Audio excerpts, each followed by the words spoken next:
This is making me second guess a lot. I'm second guessing a lot. Okay, I really thought about this over the course of the last few weeks, and I gotta admit something. I want some nasty. Are we having fun yet? Usually when we go over these things, when we go over players or who the Spurs could potentially get, I start off with the stats. I give you my pros and cons, and then we just come to a conclusion. And guys, this is just glaze. I don't know. I don't know what to say. I really don't know what to say. The more I've thought about it, the more I've watched film, the more I've thought about how Ron Holland could fit with the Spurs, the more I'm just completely sold on it. Okay, I am absolutely completely sold on it. Now, don't get me wrong, I still love Buzelis. Okay, and if the Spurs were to get Buzelis, I'll be ecstatic. I love his basketball IQ. I love how he can get to his spots, and he's a really good help defender, right? He's definitely good backup there. But Holland, I if Holland's available at 4, I don't see you not grabbing him. I just don't see you not grabbing him. I'm thinking about how we're constructed, and I'm looking at teams like the Minnesota Timberwolves and how suffocating they can be defensively, and I don't even think they touch what the Spurs could be defensively. You already have Jeremy Sohan, who is an excellent defender. You can say what you want, but analytics will disagree with you. We already have Devin Vassell, who's a slightly above average defender as a shooting guard. We have Trey Jones, who's a pretty good defender, and we have arguably could be potentially the greatest defender the league has ever seen at center. Adding this type of player to the Spurs would be devastating for any team. There's if the Spurs can get a point guard and then you have somebody like Ron Holland, you're getting a lot of easy points, okay? Not only are you getting easy lobs when it comes to Victor Wembanyama, but because Ron Holland's defense is so ecstatic and is so it's just so in your face, and he's so good in transition off of defensive blocks, off of defensive steals, off of defensive rebounds, you're gonna get so many easy points. It's gonna be very congested. It's gonna be really difficult for any team to do anything.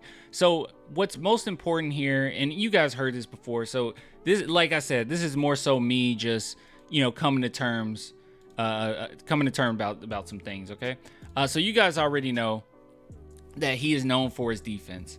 I would argue that potentially in this draft, he's the best defender, definitely the best defensive wing. But when I just think about his versatility and how he can guard multiple positions, and we already have a guy starting that can guard multiple positions, we actually have 2 guys starting that can guard multiple positions. The switches are going to be absolutely insane. And while I love Dillingham, and I'm still on board with the Spurs grabbing Dillingham, the one thing that does worry me is the motor defensively.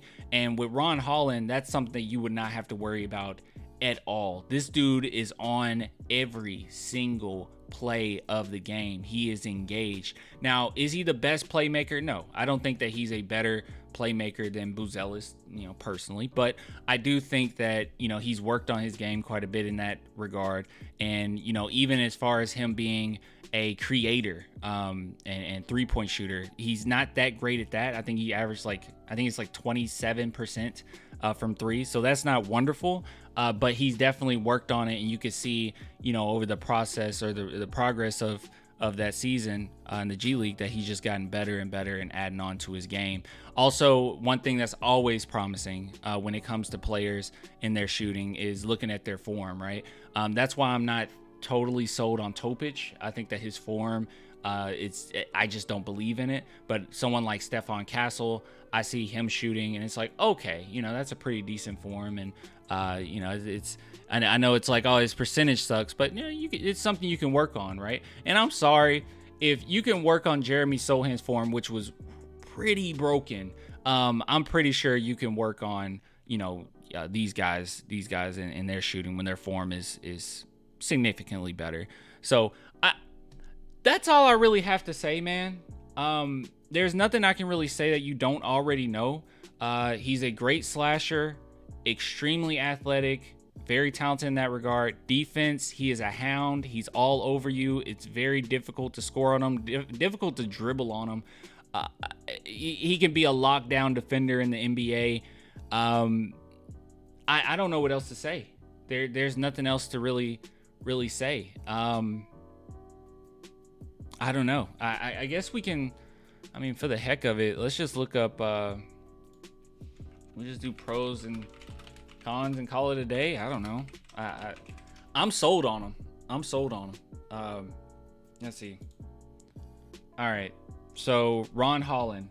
All right. Pros: good scorer off the dribble, excels at scoring on off-ball motion plays, adequate playmaker for his size, good rebounder for his size, solid defender that can rack up steals, gifted athlete, very good motor. Yes, especially gifted athlete. Yes. I mean, his transition is kind of ridiculous. Transitional game. Needs to improve his shooting. Can be reluctant to take outside shots. Actually, I think that he's pretty versatile in that regard too. Like, he's willing to take shots and try new things. It's just, he got to improve his shooting.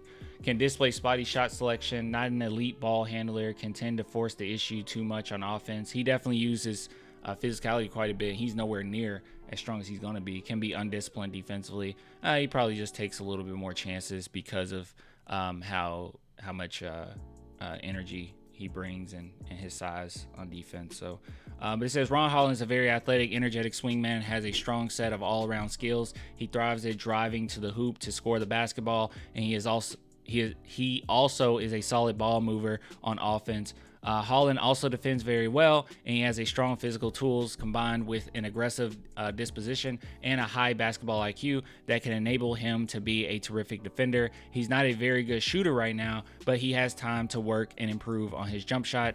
Holland has had his ups and downs this year in the G League Ignite, but he has a very talented prospect that could end up being top 5 pick in the 2024 draft. I just don't really see a reality in which you don't take Ron Holland at 4 if he's available. And this is coming from somebody who's huge on Buzelis, loves Buzelis, but I don't necessarily see you taking Buzelis over Holland. But, we'll see. We'll wait and see what happens. But I would definitely keep a hold of that 4th pick if Holland's going to be available, because this man is incredible. I can't even front, guys. He's pretty doggone good. So yeah, check him out if you haven't. I know you already have. I know we're late to the punch to even talk about this, but do you have anybody better? I don't know. I don't know if you do. Anyways, I'll get with you guys later. Until next time, bye.